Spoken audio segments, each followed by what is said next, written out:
I'm Soraya, and this is the story of how my husband thought he could outsmart me.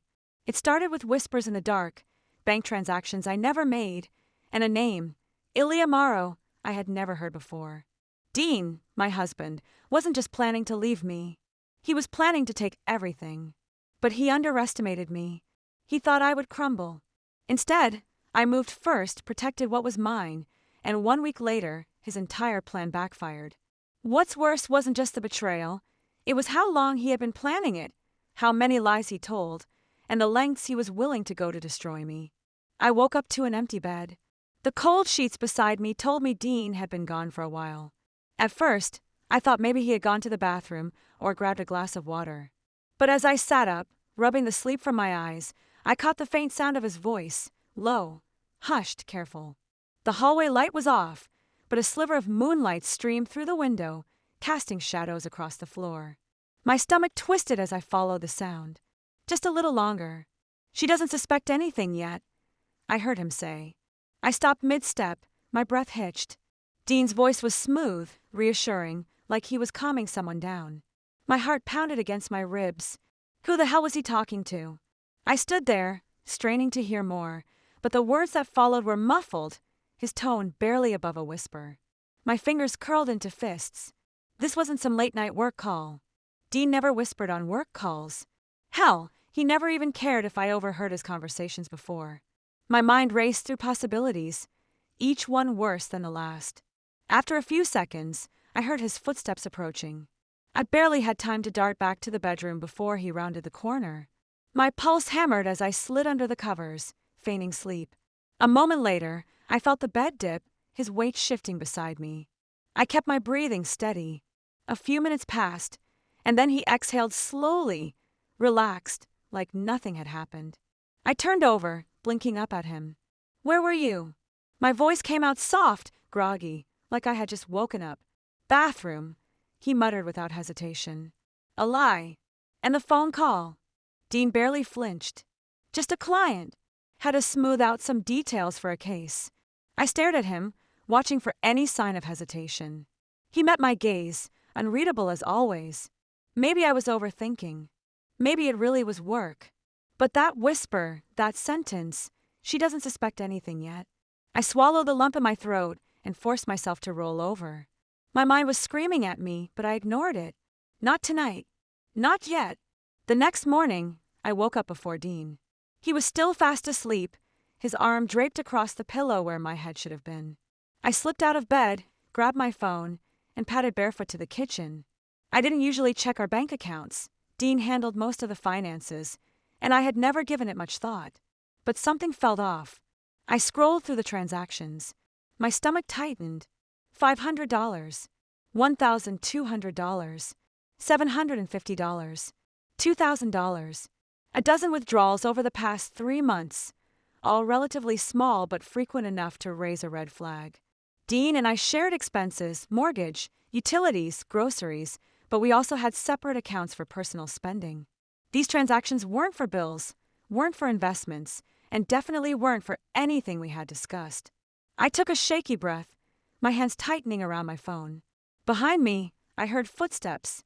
I quickly locked my screen and turned to see Dean leaning against the doorway, rubbing his neck. "Morning," he mumbled, voice thick with sleep. "What's for breakfast?" I set my phone down. "I was about to ask you the same thing." He smirked, stepping forward to pour himself coffee. "Guess it's your turn then."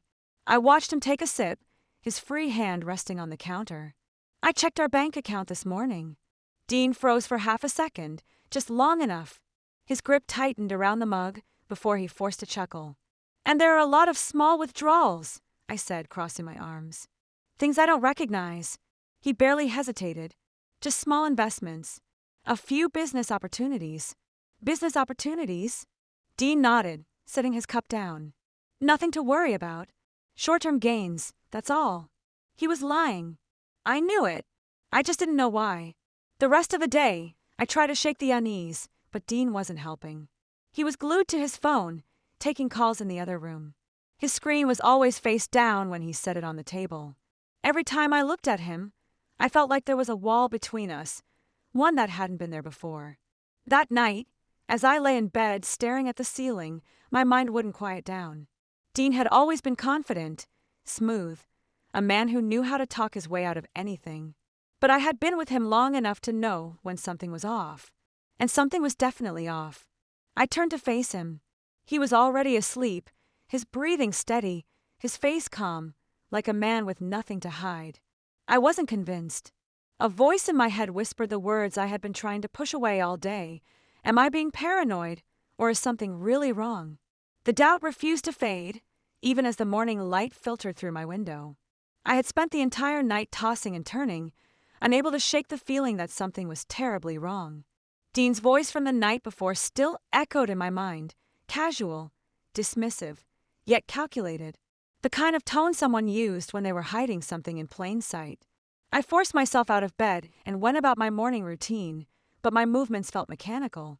My thoughts were stuck in a loop, replaying every interaction, every red flag I had ignored over the past few months. Then Dean strolled into the kitchen like nothing had changed. "Morning, babe," he said, pressing a quick kiss to my temple. "I was thinking we should probably get our financials in order. You know, just in case of emergencies." I froze, my fingers tightening around my coffee mug. "Our financials?" I echoed carefully. "Yeah," he said, leaning against the counter, sipping his coffee like this was just another normal conversation. Like, do you have a full list of your accounts, passwords, assets, that kind of stuff? We should keep everything in one place." I stared at him, my heartbeat drumming in my ears. Dean had never shown an interest in my personal finances. Sure, we had a joint account for bills, but we always kept our personal savings separate. It was just the way we had always done things. I swallowed, forcing a neutral expression. I mean, I guess I could put something together. His lips curved into a small smile, but his eyes flickered just for a second. He nodded, like it was no big deal, before changing the subject entirely. But my mind was already racing. This wasn't about us. This wasn't about just in case of emergencies. Dean was preparing for something, and whatever it was, he didn't want me to see it coming. That evening, Dean was uncharacteristically relaxed. He laughed at the TV, scrolled through his phone like nothing was wrong, and even suggested ordering takeout. He was playing the role of a doting husband perfectly, and that's what made my skin crawl. Something had shifted in him, the way he walked, the way he spoke. It was all too easy, too well-rehearsed. Then it happened. Dean got up to take a shower, leaving his phone on the coffee table. He never left his phone unattended. Ever. I stared at it, my pulse quickening. The screen was face down, just like it had been for weeks. But then, as if the universe was throwing me a lifeline, a notification lit up the screen. A text message from a name I didn't recognize, Ilya Morrow. I didn't have time to think. I reached for the phone, my hands shaking as I tilted the screen, just enough to read the message preview. Just make sure she stays in the dark. Almost there. My breath hitched. My chest tightened so fast it hurt. The room suddenly felt smaller, like the walls were closing in on me. Who the hell was Ilya Morrow? And what do they mean by almost there? My finger hovered over the screen for half a second, just long enough for the wildest thoughts to flash through my mind. Was this another woman? Was Dean planning to leave me? Was he hiding money? I heard the water shut off. Panic shot through me as I placed the phone back exactly where it had been and sank into the couch, gripping my knees to keep my hands from shaking. A minute later, Dean strolled back into the room, towel drying his hair. I forced myself to look at him. He was so calm, so at ease, completely unaware that I had just seen something I wasn't supposed to. "Did you decide on dinner?" he asked, ruffling his hair. I swallowed hard. "Not yet." He grabbed his phone without a second glance, unlocking it effortlessly. No hesitation, like there wasn't a damn thing to worry about. But I knew better now. I spent the rest of the night trying to rationalize what I had seen. Maybe it wasn't what I thought. Maybe Ilya was a colleague, a business partner. Maybe keeping me in the dark was about something completely different, something innocent. But deep down, I knew better. The pieces were clicking together one by one. The secrecy, the money disappearing, the call in the middle of the night, the way he was suddenly so interested in my finances. I should have confronted him right then and there. But if I was right, if Dean was really hiding something this big, then I needed proof. Real proof. So instead, I kept my mouth shut. I let him kiss me goodnight, let him slip under the covers like nothing was wrong. And then I lay there, gripping my phone, whispering into the dark, "Who the hell is Ilya Morrow?" The next morning, the question still haunted me, gnawing at my every thought. I moved through my morning routine like a ghost, going through the motions, but my mind was locked onto one thing: Ilya Morrow. The name lingered in my brain like an unsolved puzzle, a piece that didn't fit but refused to be ignored. Dean sat across from me at breakfast, scrolling through his phone, perfectly at ease. I wondered if he had any idea I had seen that message. If he did, he was a damn good actor. But then, as if sensing my suspicion, he looked up and smiled. "Hey, babe, can you sign something real quick?" I nearly choked on my coffee. "Sign what?" I asked, keeping my voice light. "Just some financial updates for tax purposes," he said, sliding a document across the table. His tone was casual, but his fingers drummed against the table in an uneven rhythm. A tell. I picked up the papers, my stomach tightening as I skimmed through the first page. Legal jargon filled the document, but one thing became painfully clear: this wasn't about taxes.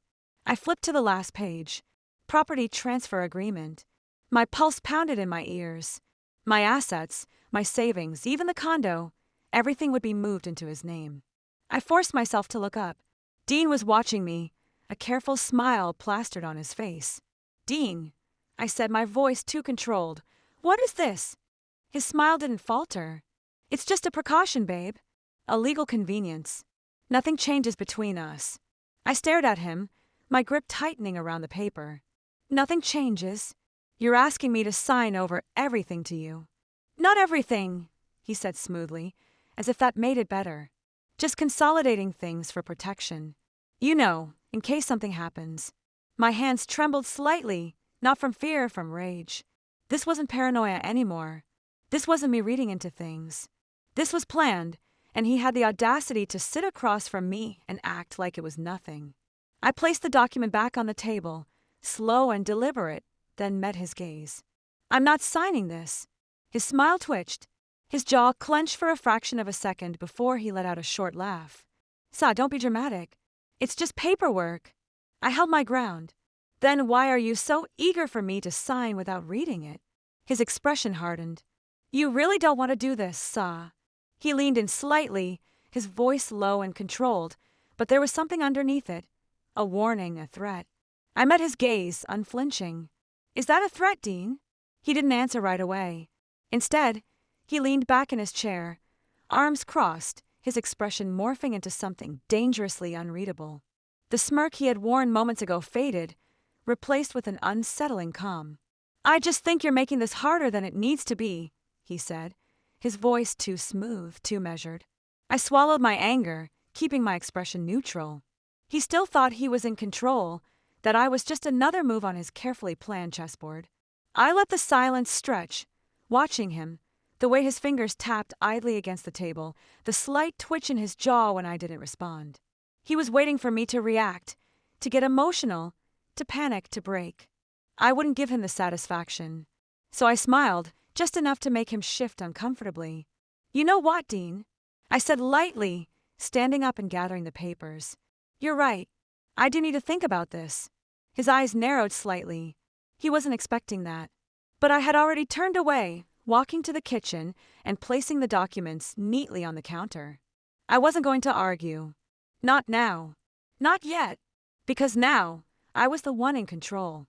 That night, Dean acted like nothing had happened. He moved through our home like we were still just another happy couple, making himself a drink, watching the news, scrolling through his phone like he didn't just try to con me into signing away everything I owned. But as I watched him, a realization settled in my chest like a weight. This had never been about saving our marriage. He wasn't trying to fix things. He was setting up his exit, and he wanted to take everything with him when he left. The next morning, I found him in the living room, sipping his coffee like he didn't have a single worry in the world. But when I sat across from him, he glanced up immediately, sensing that something had shifted. "We need to talk," he said, setting his cup down. I tilted my head. "Oh." He exhaled, as if this was difficult for him, as if he was the one struggling. I think we should separate. There it was. He said it like a man delivering a well-rehearsed speech, every word perfectly measured. It's not working anymore, he continued, his tone even. You have to see that. I stared at him, unmoving. He wasn't asking for a divorce. He was telling me it was happening. I let a beat pass, then another, before I finally spoke. You've been planning this, haven't you? A flicker of something crossed his face, gone before I could name it. It's for the best, Sa. We've grown apart. Grown apart. That's what he was going with. I leaned forward, resting my arms on the table. You mean you want out, but you want to make sure you don't leave empty-handed. His lips pressed into a thin line, but he didn't deny it. I could have screamed. I could have thrown the nearest object across the room. But I didn't, because something had shifted inside me, a steel resolve that hadn't been there before. So I leaned back in my chair, tilting my head slightly, then, as calmly as I could, I said the words that would change everything. I already moved my assets. Dean's entire posture stiffened. His breath hitched. Not enough for someone else to notice, but I did. What do you mean? His voice was too sharp, too controlled. I smiled, slow and deliberate. Exactly what it sounds like. His jaw clenched. I saw it then, the second he realized he had lost. He had spent months orchestrating this, setting up every little detail to ensure he came out on top. But he had underestimated me, and he hated that. A long silence stretched between us. Then, finally, Dean exhaled sharply and stood up. He grabbed his coffee, took a slow sip, then turned to me with a look that sent ice through my veins. His smile returned, but this time it was colder, calculated. You're going to regret this, Sa. I wasn't sure if it was a threat or a desperate bluff. Either way, I was ready. Dean had played his hand, and now it was my turn. The morning air felt heavier than usual as I moved through my routine. Coffee tasted bitter, and the silence of the apartment pressed against me like a weight. I told myself I wouldn't let his words from the night before get to me. But then came the knock at the door. Sharp, measured, official. I set my coffee down and took a breath before opening it. A man in a navy blazer stood on the other side, holding a thick envelope. Sa Keller. Yes. He extended the envelope, expression blank. You've been served. My fingers tightened around the documents as I watched him walk away. The weight of the envelope felt heavier than it should have been. I didn't have to open it to know what it was. Still, I forced myself to sit at the kitchen table, exhaling sharply before sliding my nail under the flap and pulling out the papers. Petition for dissolution of marriage. I skimmed down the page, eyes landing on the financial demands. Dean wasn't just leaving. He wanted half of everything, the condo, the car, 50% of our shared assets, and, because he had the audacity, spousal support. I let out a bitter laugh, shaking my head. Of course. He thought he could take everything. He had been planning this for months, probably longer. The man I married was cold, but this was calculated. The smell of polished wood and freshly printed documents filled the air as I sat across from my attorney. She flipped through the papers, barely suppressing a smirk as she reached the financial breakdown. Well, she said, tapping her nails against the desk, he's got 84 nothing. I raised a brow. Just like that. She glanced up, amused. Just like that. You moved everything into a trust before he filed. That means, legally, he has no access. He can fight for spousal support, but considering your income history compared to his, it's not happening. I let out a slow breath, my shoulders finally releasing the tension I had been holding since that knock on my door. For the first time in weeks, I felt truly in control. Dean had spent all this time thinking he was the one orchestrating the game. He had underestimated me. That evening, I had just finished pouring myself a glass of wine when the front door slammed open. I didn't even flinch. Dean stood there, fury rolling off him in waves. His tie was loosened, and his jaw was clenched so tight I swore I heard his teeth grind. You think you're so smart, don't you? His voice was sharp, venomous. I took a slow sip of my wine, savoring the way his anger twisted around him like a storm. I think I'm finally protecting myself. His hands curled into fists at his sides. You planned this. I set my glass down, tilting my head. So did you. Silence stretched between us, thick with unspoken accusations. Then finally, he exhaled sharply, his eyes darkening as he muttered, "This isn't over." I exhaled slowly. I had won the first battle, but the war had just begun.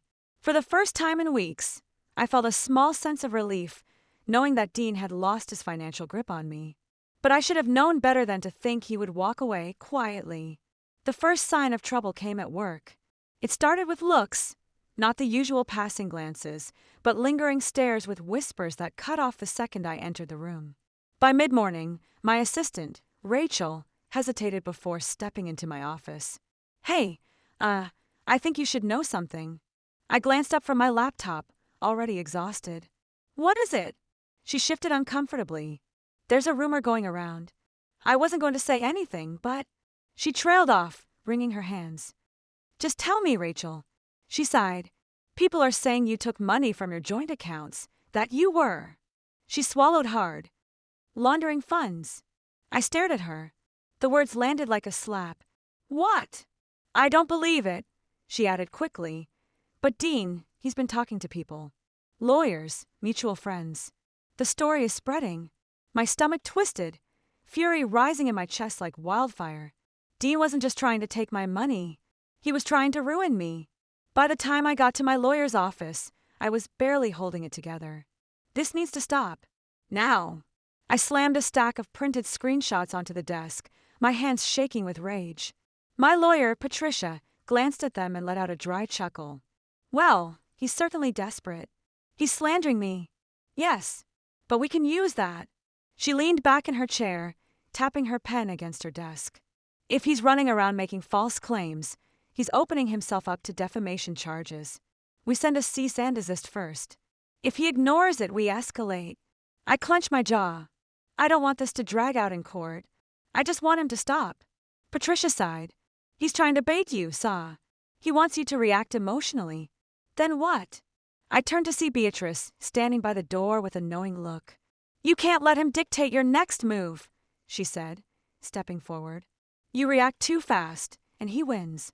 I swallowed my anger, nodding stiffly. But inside, I was seething. Dean wanted a fight? He was about to get one.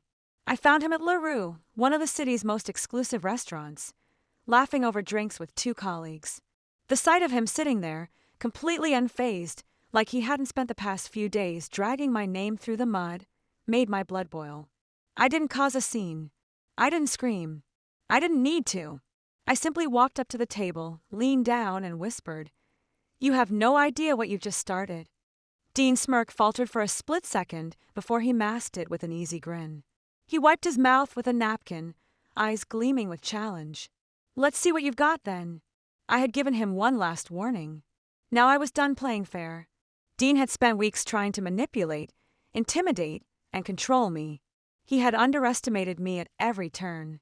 Now, after failing to take my money, after smearing my name, he was taking one final shot. A desperate man is a dangerous one. I was halfway through my morning coffee when my phone rang. "Patricia," I answered, sensing the urgency before she even spoke. "You need to come in," my lawyer said without preamble. "Dean just filed a motion for a full financial audit." The words sent a sharp jolt through my body. I set my mug down carefully, inhaling deeply. "On what grounds?" Patricia exhaled. "He's claiming you mismanaged joint funds and that you owe him a financial settlement. It's complete nonsense, but that's not the point." "Of course it isn't," I muttered. "He's trying to drain me. Legal fees, time, stress. He knows he can't win, so he wants to wear me down." "Exactly." A sharp bitterness curled in my chest. Dean never played to win outright. He played to exhaust his opponent. Not this time. "I'll be there in an hour," I said before hanging up. By the time I walked into Patricia's office, she already had Dean's motion spread across her desk, annotated in red. "Here's the good news," she said, looking up. "He doesn't have a single piece of legitimate evidence. The bad news? This could still drag out for weeks, maybe months, if the court entertains his tactics." I clenched my fists. "What's our next move?" "We counterfile and request an immediate dismissal," she said. "We also demand that he pay for all legal costs if the court deems this a stall tactic." I smirked. "Let's do it." 2 weeks later, I found myself sitting across from Dean in a courtroom.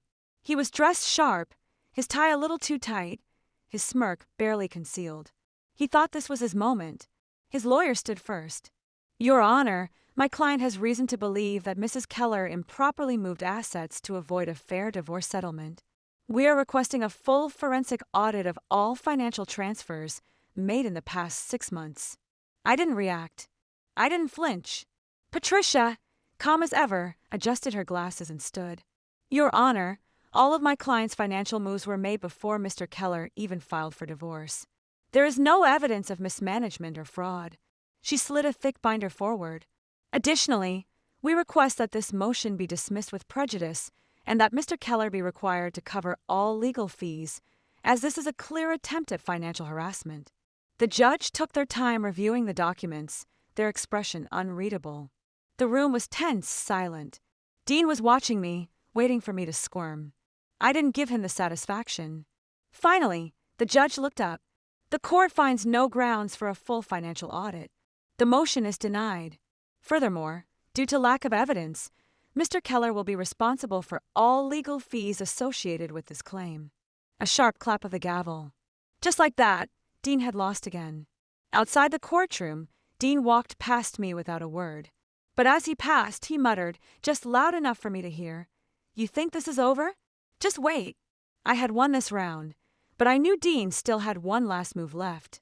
Men like him don't walk away quietly. They don't accept defeat. They regroup, re-strategize, and come back with something even worse. And Dean, he had been plotting this too long to let it end here. I didn't have to wait long to find out what his final move was. The call came the next morning. "Sir, we have a problem," Patricia said. I gripped the phone tighter. "What now?" There was a pause, then the sound of papers shuffling. "Dean and Ilya have filed a formal complaint. They're accusing you of financial fraud. According to their evidence, you've been falsifying financial records for months." I felt the air leave my lungs. If this accusation stuck, I wouldn't just lose money. I could be facing actual legal consequences. "They submitted documents," Patricia continued, her voice tight. "If the court takes this seriously, you'll be forced into a criminal investigation." The world tilted slightly. I pressed my fingers against my temple, willing myself to stay calm. "And the documents, are they real?" A scoff on the other end. "Absolutely not. But they're good. Someone doctored them well." "Of course. Ilya." The invisible hand guiding Dean's every move. "But," Patricia added, "I had Beatrice take a look at them before calling you, and she found something." A flicker of hope. "What?" She recognized the timestamps on the financial transfers. Someone forged them, but they didn't realize one key detail. Those accounts didn't even exist when those transactions supposedly took place. I let out a sharp exhale. That was it. That was the mistake that would ruin them. My fear burned away, replaced by something sharper. Dean wanted a war. Fine. I was about to end it. By the time I arrived at Patricia's office, I had made a decision. I wasn't just going to defend myself. I was going to bury them. "I want to go on the offensive," I said, placing my palms flat on her desk. "Not just to clear my name. I want to take them down." Patricia studied me for a moment, then nodded. "Good. Because we have enough to do it." She motioned to a folder. "We contacted a forensic financial analyst. They confirmed what Beatrice found. The documents were doctored." She smiled, sharp and satisfied. "So here's what we do. We file a motion proving the documents are fraudulent. Then we sue Dean and Ilya for defamation and falsifying legal evidence." I nodded. "And I want full damages." Patricia leaned back, clearly pleased. "I thought you might say that." 2 weeks later, I faced Dean in court for what would be the last time. I watched him closely as Patricia laid out our case. She spoke with precision, her voice carrying across the room. "These documents, submitted as evidence against my client, were fabricated. We have irrefutable proof that the financial transactions listed never happened." The forensic analyst took the stand, detailing every false timestamp, every manipulated number. Dean's lawyers squirmed. They knew they were losing. Then came the final blow. Patricia placed a new folder on the judge's desk. "Your Honor, in light of these fraudulent accusations, my client is countersuing Mr. Keller and his associate, Ilya Morrow, for defamation and the submission of falsified legal evidence." The silence in the courtroom was deafening. Dean's lawyer turned to him, whispering something urgent. Dean's jaw was locked, his face pale. Finally, his lawyer stood and cleared his throat. Your Honor, my client wishes to withdraw his claims. Of course he did. He had no choice.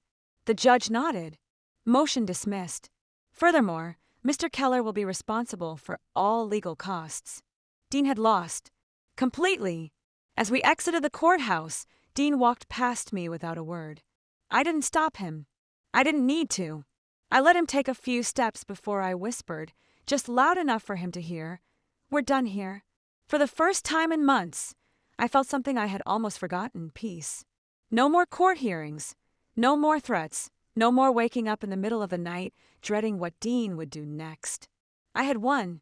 It didn't feel like some grand victory, not in the way I had .sec imagined. There were no fireworks, no dramatic final words, just silence, the kind that comes after a storm, when the sky is still heavy, but the thunder is gone.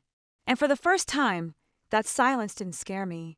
2 days later, I met with Patricia for the last time. She slid a final stack of papers across her desk. It's done. Dean signed the settlement. I exhaled slowly, my fingers hovering over the documents before finally picking them up. I scanned through the details, even though I already knew the outcome. Dean got nothing. Not a dime. His financial claims dismissed, his defamation case backfired, his reputation ruined. He had tried to destroy me, and in the end, he was the one left with nothing. Patricia leaned back in her chair, watching me. How do you feel? I let out a quiet laugh, more exhale than sound. Lighter. She smiled. Good. You deserve that. I nodded, slipping the documents into my bag. This was it. The final step. I stood, extending my hand. Thank you, Patricia. For everything. She shook it firmly. Go enjoy your life, Sa. You've earned it. And for the first time in a long time, I believed her. That evening, Beatrice and my mother insisted on a victory dinner. Margot greeted me with a warm hug as I stepped into her home, her eyes full of relief. It's over, she whispered. Yes, I murmured. It is. Beatrice poured champagne, raising her glass with a mischievous grin. To freedom, and to never letting a man think he can outsmart you again. I clinked my glass against hers, laughing. I'll drink to that. We ate, we talked, we reminisced, and for the first time in months, I wasn't constantly looking over my shoulder. I wasn't waiting for the next hit. The war was over. Later that night, I stood on my balcony, gazing at the Chicago skyline. The city lights shimmered, stretching infinitely into the horizon. Everything felt different. I was no longer the woman who had ignored the warning signs, no longer the woman who had believed in the illusion of safety, of permanence. I had lost things, trust, time, the version of love I thought I had. But I had gained more, strength, clarity, control. My phone vibrated on the table beside me. I glanced at the screen. Unknown number. I didn't hesitate. Blocked. I turned back to my laptop, opening a blank document. A new chapter. A new story. My story. As I closed my laptop, I whispered, "This is my story now." Before we wrap up, let me leave you with something to think about. Life has a way of testing us in the moments we least expect. Sometimes, the people we trust the most are the ones who betray us the deepest. But here's what I've learned. Strength isn't about avoiding betrayal. It's about how you rise after it. When I stood at the edge of my marriage, I could have let it break me. I could have let fear and doubt consume me. But instead, I chose to fight, not just for my finances, but for my dignity, my freedom, and my future. And if there's one thing I hope you take from this story, it's this. You are stronger than you think. If you've ever been blindsided by betrayal, if you've ever felt like the rug was pulled from under you, know this. You are not alone. Life may throw its worst at you, but it's in those moments that you discover who you truly are. And sometimes, walking away from what no longer serves you is the greatest victory of all. Now, I want to hear from you. Have you ever faced a situation where you had to fight for yourself, even when the odds were against you? Share your thoughts in the comments. I read every single one of them. And if this story resonated with you, drop a 1 in the comments or tell me where you're watching from. And of course, if you want to hear more stories like this, make sure to subscribe to the channel and hit that notification bell. There's so much more to come. Until next time, Stay strong, stay smart, and never let anyone take away your power.